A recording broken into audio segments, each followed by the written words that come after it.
Hi everyone! Today we're going to be learning about another sport.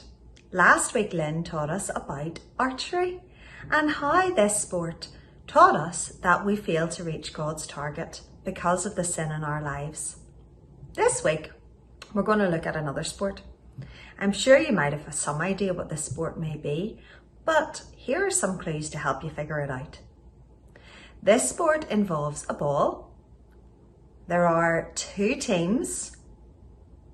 The aim of the game is to score more goals than the other team. Have you got it? Have you guessed it yet? Yes, it's football, one of our favourite sports. I'm sure you all know much more than I do about football.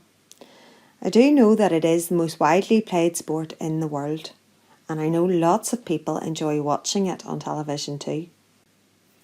It takes a lot of time and training to become a really good player.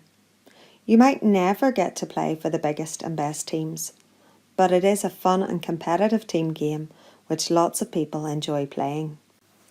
Today we are going to think about the role of the substitute player. Substitutions are made when one player replaces another player who has become tired or injured, or if the player isn't playing just as well as he should. Do you think subs are important? I know that many of you would not like to be the sub, and you don't really want to sit on the bench instead of playing in the match. Jesus became our substitute and took the punishment for our sins. There is a story in the Bible about another substitute. Let's take a look at this story together. The story of Abraham and Isaac is found in the book of Genesis. We read in the Bible that Abraham loved God with all his heart. When God asked Abraham to give him the one thing he loved the most, Abraham obeyed and trusted God. Abraham and his wife Sarah had waited a long time to have a son of their own. Abraham loved Isaac more than anything else in the world and thanked God for him. One day God tested Abraham. "Take Isaac your son and give him to me as a present," God said. "Take him to a mountain I will show you." Abraham trusted that God would not allow Isaac to be harmed, as he had promised to make him the father of a great nation.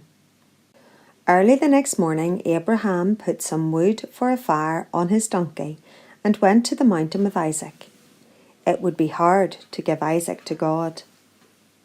Isaac helped get the wood for the fire. "Where is the lamb to give to God?" he asked. Abraham said, "God will give us a lamb." Abraham put the wood on the altar of stones. He put Isaac, his special boy, on top.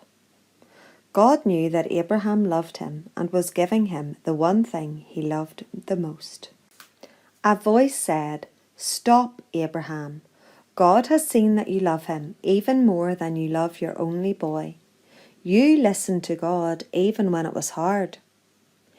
Abraham believed God would not allow Isaac to be harmed, and God kept his promise. God told Abraham that he had provided a lamb for him to give instead of Isaac, a substitute.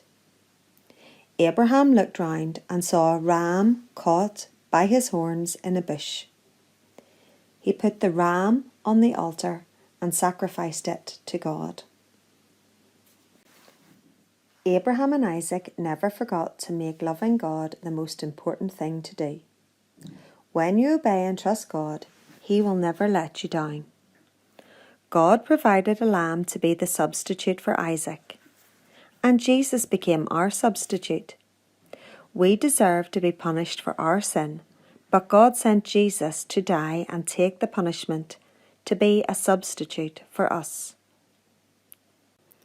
The memory verse for this week is John chapter 3 verse 16. "For God so loved the world that he gave his only begotten Son, that whoever believes in him should not perish but have everlasting life." This verse reminds us that God sent Jesus to be our substitute, to take our place, to take our punishment, so that we would not have to die, but we could live forever in heaven, if we believe in him. Next time you are playing or watching football, remember how important the substitute is and think how Jesus became our substitute, dying in our place, taking the punishment we deserved. In your pack you will find 2 colouring pages. You might also like to play a game of blow football using a scrumpled piece of paper for a ball, straws and a set of goals. Have fun! I hope you've enjoyed today's story. Have fun with your craft pack and have a great game of blow football. Hope to see you next week. Bye!